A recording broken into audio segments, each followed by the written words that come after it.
My name is Judith Ryan. I'm one of the curators of 65,000 Years, A Short History of Australian Art. This room looks at the Art of Arnhem Land, 1912 to now.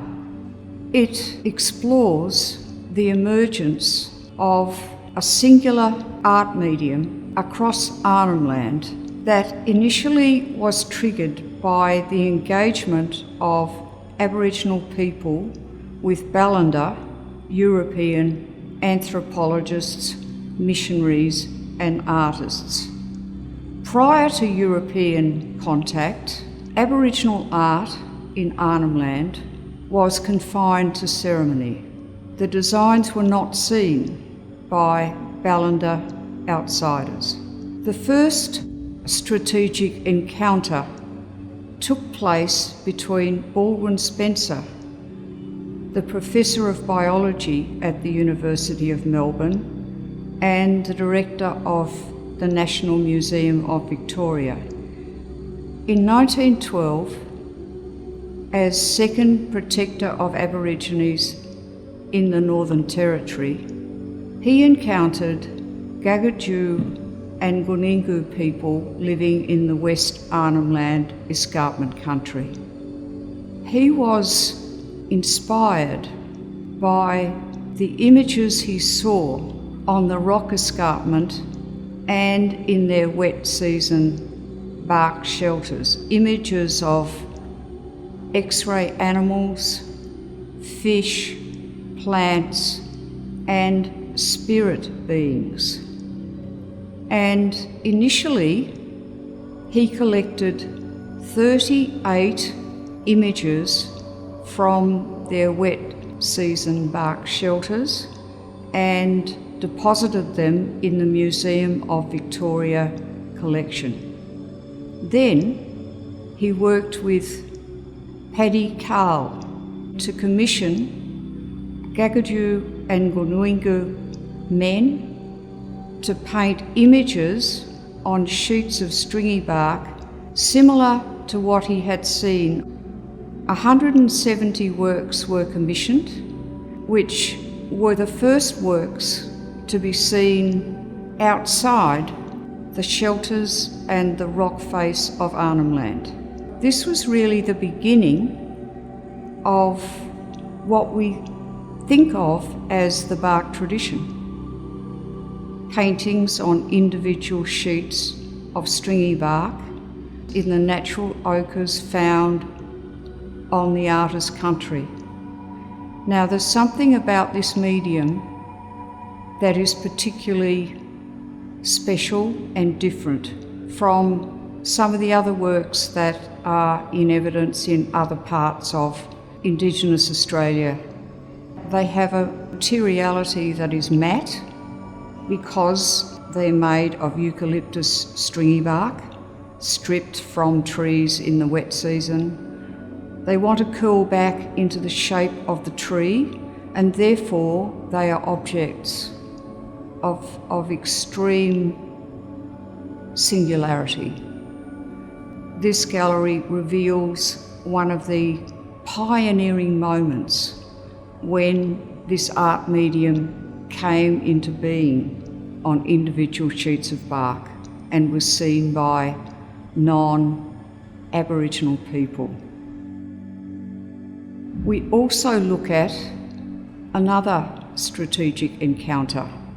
This one involved Donald Thompson, an anthropologist at the University of Melbourne. He was commissioned to go to Arnhem Land to explore and investigate a clash between Yolŋu people in northeast Arnhem Land and Japanese pearlers. This was called the Caledon Bay Massacre. Donald Thompson went up to East Arnhem Land and met Yolŋu, the head of the Japu clan, and 3 of his sons had been imprisoned in Darwin, and he negotiated their release. from jail. He witnessed some of the Yolŋu men's Nara ceremonies, in which their bodies were painted with Minji Marian, sacred clan designs in natural ochres. He developed a close association with Yolŋu and collected the first bark paintings in 1935. This collection is unique in the world and belongs to the University of Melbourne. It was donated to the university by Mrs. Dorita Thompson in 1973 and was then placed on long-term loan to Museums Victoria. It is now back at the university. It's of spectacular importance because these are the first complete, well-documented examples of bark paintings by Yolŋu artists from Eastern Arnhem Land that actually transfer the designs made by initiated men on their bodies for Nara ceremonies. What Donald Thompson was interested in as an anthropologist was that the artists would create their most important designs, their most important ideas onto sheets of stringy bark. Obviously, wet season shelters had been painted, but to reveal designs formally confined to ceremony in a cross-cultural dialogue was an incredible thing to take place. When we look at these designs on bark, we see work that's very, very different from the first works collected by Baldwin Spencer. For those designs are figurative and relate not to Marian ceremony but to designs found in the public sphere, on the wet season shelters and the rock escarpment. But what we see with the paintings of Donald Thompson are the Minji Marian, the cross-hatched ochre designs that are worn on the body for ceremony that encode their connection with country, their identity as a member of a particular clan and moiety, and they are designs that were initially bequeathed to them by Yolŋu, ancestral beings.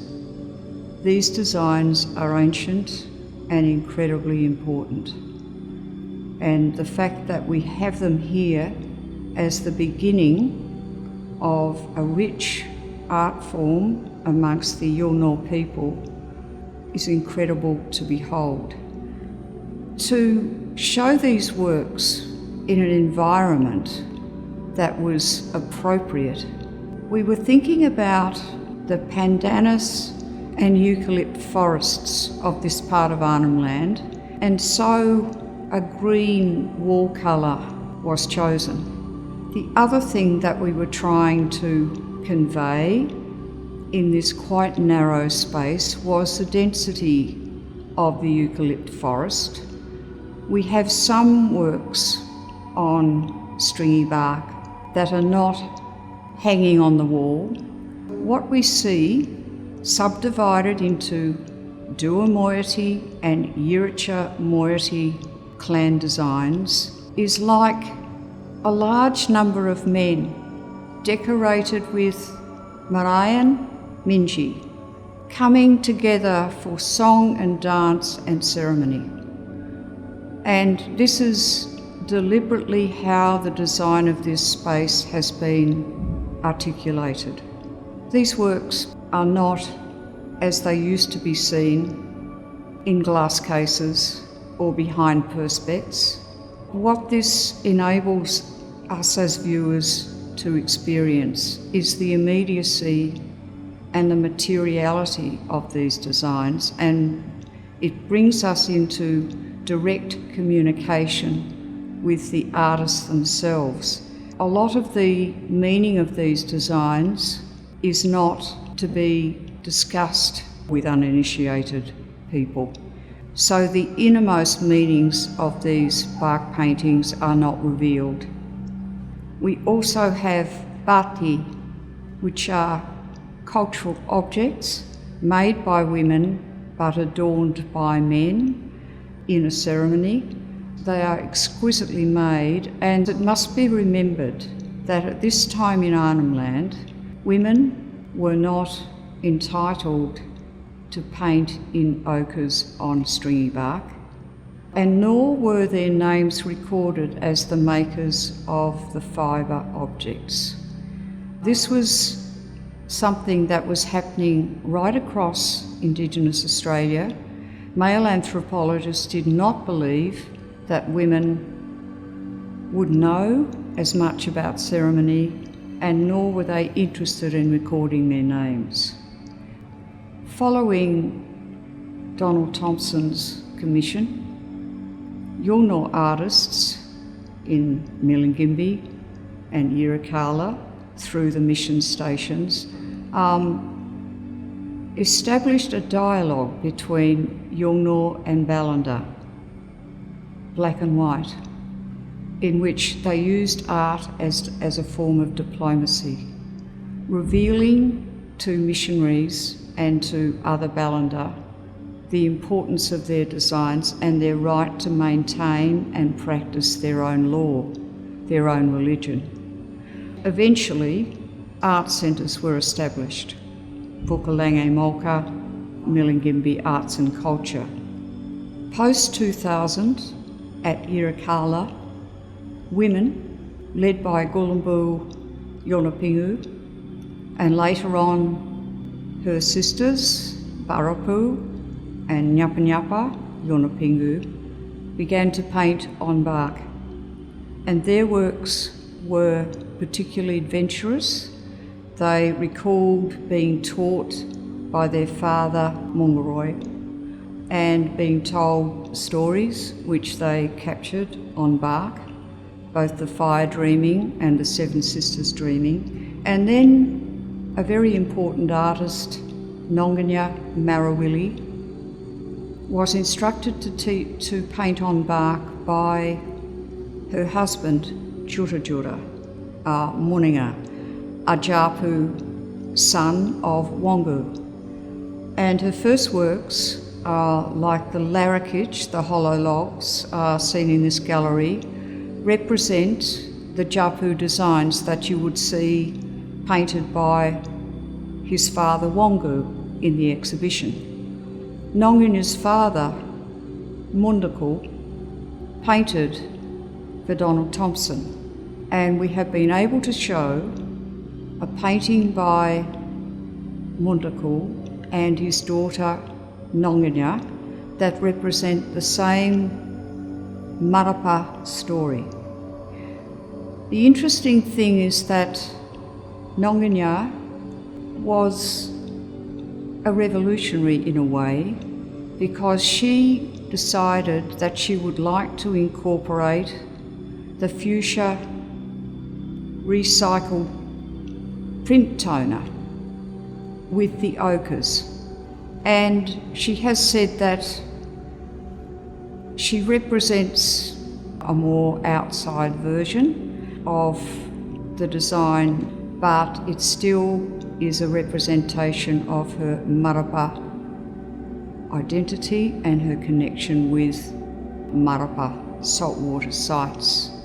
We also have another contemporary artist, Dumbit Muninga, who is the granddaughter of Yolŋu, and she was in a serious car accident and became incapacitated and can only paint with her left hand. To facilitate her art practice, she paints with acrylic rather than earth pigments, still on stringy bark. And her diptych, acquired by the university, is a political work. The first part of it shows the former Prime Minister and his treasurer being pushed out to sea by the Yolŋu. The second part of the diptych shows Yolŋu welcoming refugees ashore to participate in Gumaj ceremonies. Also different from the bark paintings are the larrakich, the hollow logs painted with Malayan designs belonging to clans, which prior to missionary involvement would be left to the elements. They would be containing the bones of a deceased person painted with designs belonging to that person's clan. We have 5 wonderful larrakich by Balaka Maimuru, the former head of the Mangalili clan, who twice won the Telstra Art Award for his 3-dimensional sculptures. The artists in this part of the exhibition reveal very different painting styles. What you will see in looking at Nonganya's larrakich are bold and adventurous designs, almost brazen in their intensity, and she works with great gusto. Drawing as a plant grows, it's very organic, it's intuitive. Then we see a very senior man, Balaka Maimuru, a clan leader, a ritual specialist, and his larrakich are not only painted with very, very fine designs, very meticulous, revealing a vast cultural knowledge, because he is authorised to speak to so much that concerns not only his clan and moiety, but the interconnection between different clans of the Yirritja moiety, whose countries are found alongside each other, but he's also carving the larrakich, incising into it, not just painting on it. And so those two individual designs are very, very different. You would also see that clan leader Jambawa Marawili, he paints in a way that's mellifluous, beautiful linear markings that are rhythmical and also dominated by white and black. A lot of white in the painting. There's definitely a shimmering impact of the refinement of this design. What is incredible to me is the continuity. Art across Arnhem Land is a continuum. The designs continue, the customary processes that are part of women's knowledge keep going, and what is encoded perpetually in these paintings on bark and the larrakich as well, they actually represent title deeds to land. This is the evidence that Yolŋu people belong to and are custodians of sacred sites in their country. This is the same story that was told with the bark petitions of 1963, when Yolŋu protested against the bauxite mining of the Gove Peninsula. And those bark petitions were tabled in Parliament to assert their ownership of land and to stop it being devastated by the bauxite mining. Unfortunately, they failed in that fight to stop bauxite mining of the Gove Peninsula, but eventually in 1976, the Northern Territory Land Rights Act was passed, giving Yolŋu and other Aboriginal people in the Northern Territory the right to be on country, and insisting that Ballanda needed a permit to enter this reserve. One of the incredible things about the work in this space is that the artists are painting with natural ochres mined on their country.